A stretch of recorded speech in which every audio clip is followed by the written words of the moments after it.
Eso es cambio. Sí, eso es cambio. Y que el 16 de agosto cayó Marte, eso es cambio. Y que llovió antes del discurso, eso es cambio. Y que Santiago va a tener eventualmente un monorriel, eso es cambio. Sí, y que el metro va a llegar a los Alcarrizos, eso es cambio. Ay, señor.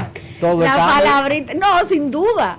Eso es cambio. Sin duda. Y que el presidente se quiere reelegir. Eso es cambio. No, eso no es tanto no cambio, eso no es tanto cambio, no, definitivamente. Hace un momento bromeaba detrás de cámara con nuestro productor diciendo que al final la palabra cambio ha sido tan constante desde antes de iniciar la presente gestión del presidente Luis Abinader, que su gobierno ha sido cambio, pero no necesariamente partiendo desde el cambio como se vendió en la campaña política, sino que han habido tantos cambios en el tren gubernamental, en los funcionarios, a propósito incluso del sacudión que se le dio ayer a los uniformados del país.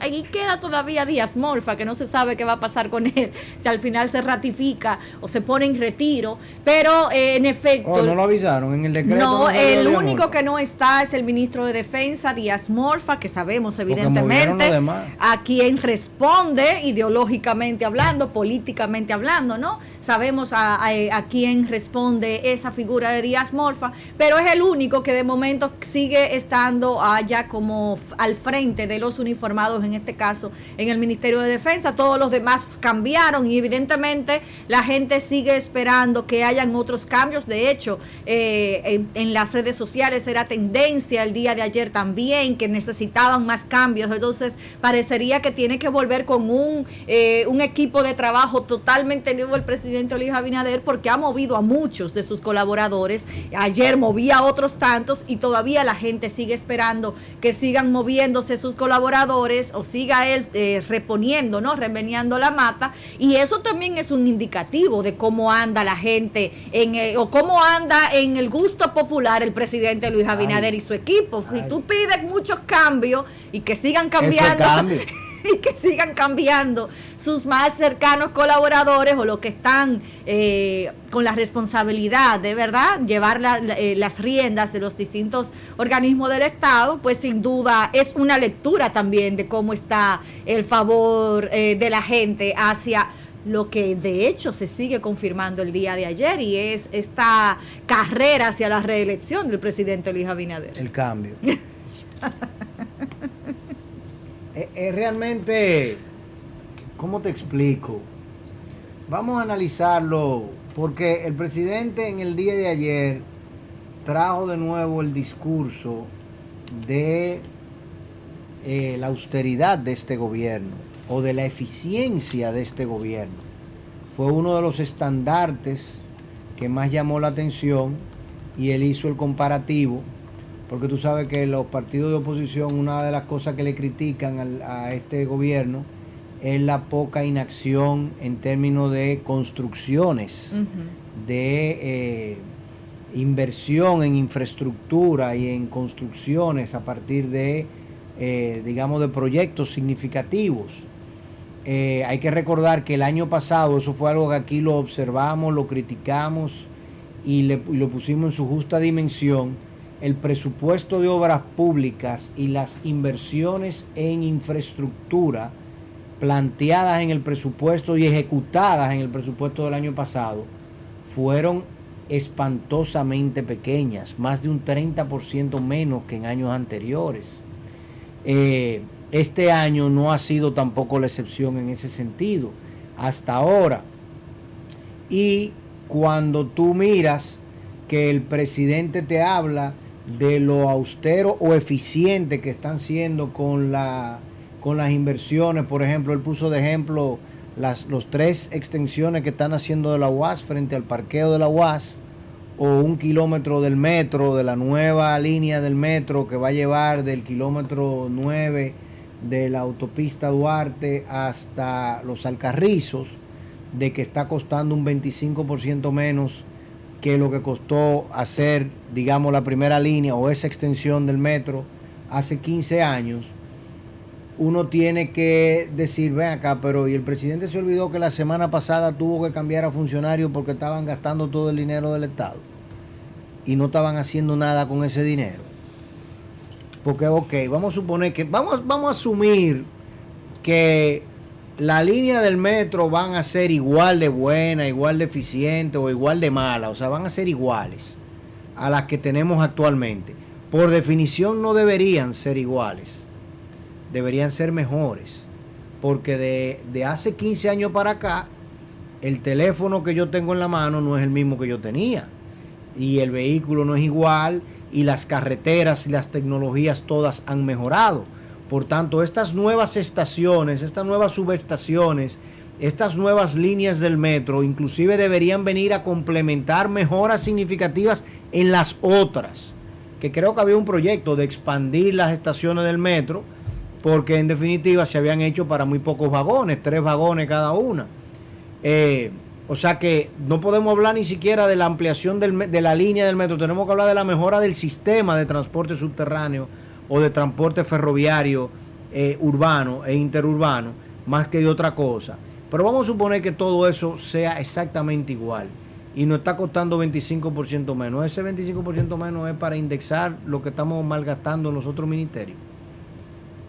Porque solamente con el de educación, que es el que más nos preocupa a nosotros en particular, ya ahí hay unos chelitos abajo, grandes. Definitivamente la pregunta cabe hacerla, es importante hacerla porque... ¿Esa va a ser la estación del metro de Los Alcarrizos? No estoy clara qué imagen estamos viendo en pantalla. Santiago, eso el monorriel. Pues... si esa cuesta 25% menos, hay que felicitarlo.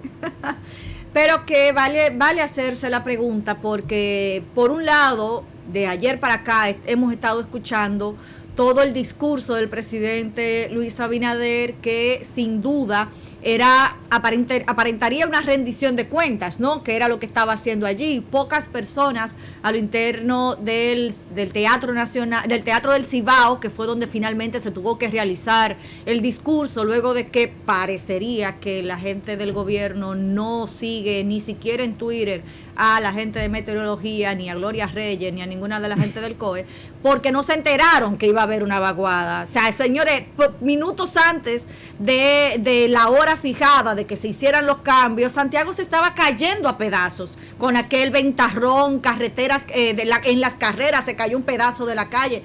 ¿Cómo no se previó eso? ¿Cómo la gente del gobierno no previó eso? Se supone que hay un equipo de seguridad, de protocolo, que donde quiera que vea el gobierno llegue una avanzada primero. ¿Cómo no previeron eso? Bueno, muchos millones que están gastando en redes. Precisamente, entonces, se supone que meteorología y el COVID, que de hecho desde el fin de semana tiene provincias en alerta, en distintos colores, precisamente por todo lo que está sucediendo con el clima. Entonces, era una locura cómo se veían a los colaboradores y a la gente que fue a apoyar al presidente, salir agarrando carpas, porque el viento se iba a llevar la carpa frente al monumento de Santiago. Una locura. Bueno, terminaron moviéndose al Teatro del Cibao. Pese al movimiento y los cambios de último minuto, comenzó pocos minutos adicionales de la hora que habrían pautado, que era las 7. Bueno, miren las imágenes de cómo estaba la avenida Las Carreras. ¿Y qué fue esto? Se derrumbó por la cantidad de agua que cayó el día de ayer en Santiago, una locura.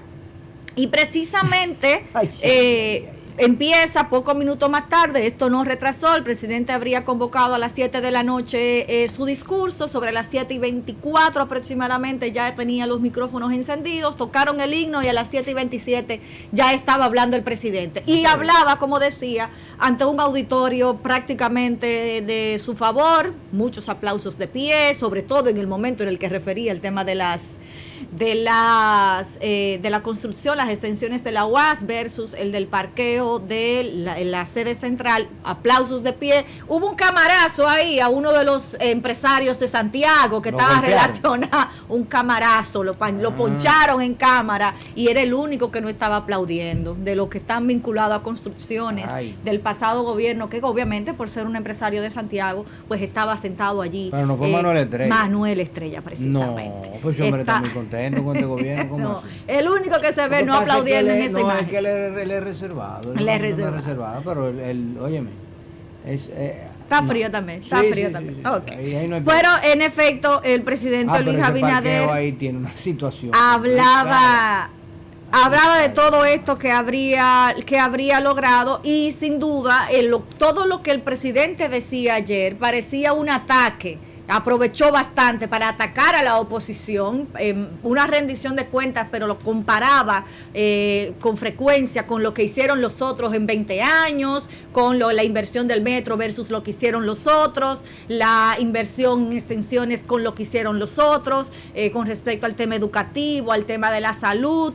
Hablaba de cómo incluso el presidente recibió la solicitud de parte de la Organización Mundial de la Salud para contar en otros países la experiencia del manejo de la pandemia en la República Dominicana y de cómo habíamos podido lograr lo que se logró en la contención sanitaria y la cantidad de inoculados en el país como parte de lo positivo, ¿no? Y de cómo el manejo de esto pues también era parte del beneficio que tenía este gobierno, que podía poner en números verdes, ¿no? Hay otras cosas que sin duda le fue señalado que están en números rojos y que hoy en la mañana pues veíamos al expresidente Leonel Fernández, lo mismo, llamando una rueda de prensa para responder al presidente de la República. Lo mismo hizo el PLD en voz de Charlie Mariotti, pues también refutando muchas de las cosas que habría planteado el presidente Luis Abinader. Y a 2 años de este gobierno, empezando ya el tercero, pues en efecto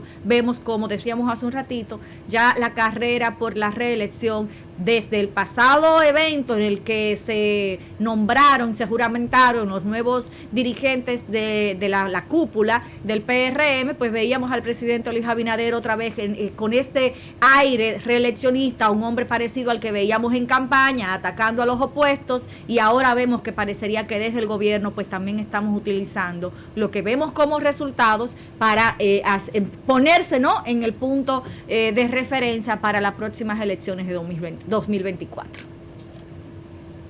Bueno, realmente, mira, vamos a hacer un análisis rapidito de los logros y, digamos, desafíos del gobierno actual. En definitiva, el sector turismo es un logro, es el único sector productivo de la economía dominicana de acuerdo a este gobierno, y todos los cañones han apuntado para allá.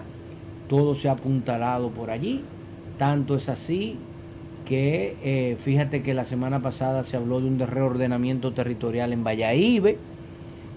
Hay un proyecto planteado para crear en el sur un nuevo polo turístico y un nuevo desarrollo del sur de la nación dominicana, lo que nosotros llamamos el sur, que es una cosa muy particular nuestra, ¿no? Que la parte suroeste de la ciudad de Santo Domingo es donde inicia el sur.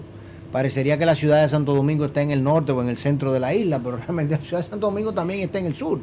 Pero por un tema de cordilleras, la cordillera del sur es la que plantea la división de ese suroeste y ese sur profundo, como se le llama acá. Y hay un planteamiento para el desarrollo de esa zona a partir siempre de la única industria que genera recursos en República Dominicana, que es la industria del turismo, según este gobierno.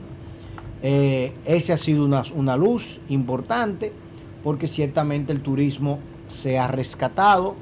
El turismo dominicano está actualmente muy pujante, y los polos turísticos y las zonas que tienen influencia del turismo están grandemente beneficiadas por el mismo, a pesar de que tiene grandes desafíos. Algunos de ellos son estructurales, otros son coyunturales. Desafío estructural: infraestructura, que somos muy débiles en infraestructura y no hay grandes inversiones en infraestructura, a pesar de los grandes anuncios, o digamos de lo que el presidente trató en el día de ayer de decir. Pero eso fue en el Teatro del Cibao que se hizo, adentro, no afuera, ¿no? Adentro, porque originalmente iba a ser afuera. Era en el monumento y se estaba cayendo el cielo. Tuvieron que moverse al teatro. Oh, Dios mío, qué tema. Bueno, siempre debieron haberlo planteado allí, porque ¿por qué la necesidad de tanta carpa y tanta cosa? Bueno, Es el primer punto. Turismo tiene un problema estructural de infraestructura, de seguridad, muy marcado. El problema migratorio, que también contamina el tema de seguridad de una manera muy importante. El acceso a las aguas. Cuando hablamos de infraestructura, el tema del agua. Allí mi querido amigo Wellington Arnold y el INAPA tienen grandes desafíos para satisfacer el tema de los polos turísticos. Y también en tema estructural tenemos el reordenamiento territorial, cosa parecida a lo que ocurrió en Valladolid.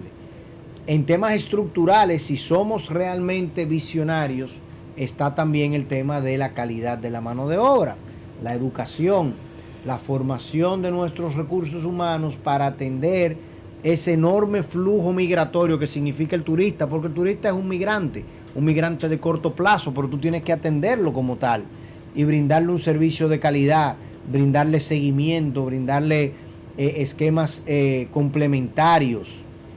Y otro que no se toca y es muy grave en términos de infraestructura son los aeropuertos. Los aeropuertos dominicanos son en extremos caóticos y el mayor de los caos es el Aeropuerto Internacional de las Américas, José Francisco Peña Gómez. No tiene otro nombre, ahí es que termina, porque no le pudieron poner más nombre. Ese aeropuerto está ahora mismo en unas condiciones que no puede atender el flujo migratorio turístico de movimiento, y es tanto así que ya las líneas aéreas y los propios pasajeros prefieren caminar a Punta Cana, caminar a La Romana, caminar a Santiago y no salir por el Aila, porque aquello es una situación realmente impresionante. Eso en cuanto a lo estructural. En cuanto a lo coyuntural, tenemos la crisis sanitaria que todavía nos afecta, y en ese sentido la crisis sanitaria República Dominicana la ha volteado y el gobierno tiene todo el crédito a favor, porque mientras el resto del mundo se cerró, nosotros aquí recibimos a todo el mundo y aquí no hay restricciones sanitarias de ningún tipo. Los dominicanos, digamos que sobrevivimos y vivimos el riesgo que eso implicó con muy buena calificación, de manera muy satisfactoria, a pesar de que hemos sufrido esta última ola fue ¿cuál? La quinta, la sexta, ya yo perdí la cuenta. Pero realmente en términos de muertes y de situaciones extremas, el pico fue hacia arriba en contagios y muy hacia abajo en padecimiento, ¿no? Y en problemas, digamos, críticos en ese sentido. O sea que coyunturalmente lo sanitario nos está favoreciendo, porque cuando tú piensas en viajar hacia Europa o en viajar hacia Estados Unidos, que ya también quitó las restricciones, o en viajar hacia Latinoamérica, tú tienes grandes dificultades que para acá tú no la tienes. Porque hasta para viajar a Latinoamérica por lo menos te piden una prueba o te piden que tú llenes un formulario. Para República Dominicana es móntese en el avión y sea feliz. O sea que eso coyunturalmente nos favorece. ¿Qué nos está desfavoreciendo? O parecería que nos pudiese desfavorecer, sin embargo, las cifras siguen siendo positivas. El tema de la apreciación de la tasa de cambio, que nos hace, en teoría, perder competitividad en las exportaciones y en el turismo. Sin embargo, el turismo sigue aumentando y el número de julio fue el más alto de la historia de la República Dominicana. Entonces uno tiene que decir, caramba, pero mira, en definitiva, las otras variables son más importantes y el tema de la apreciación del peso frente al dólar no nos está afectando. El turismo sigue llegando, las remesas siguen llegando, las exportaciones de zona franca siguen creciendo. No hay problema por ese lado y obviamente la apreciación del peso es un gran catalizador del tema inflacionario exógeno y nos ayuda de manera significativa. ¿Qué cosas han sido negativas de este gobierno hasta ahora?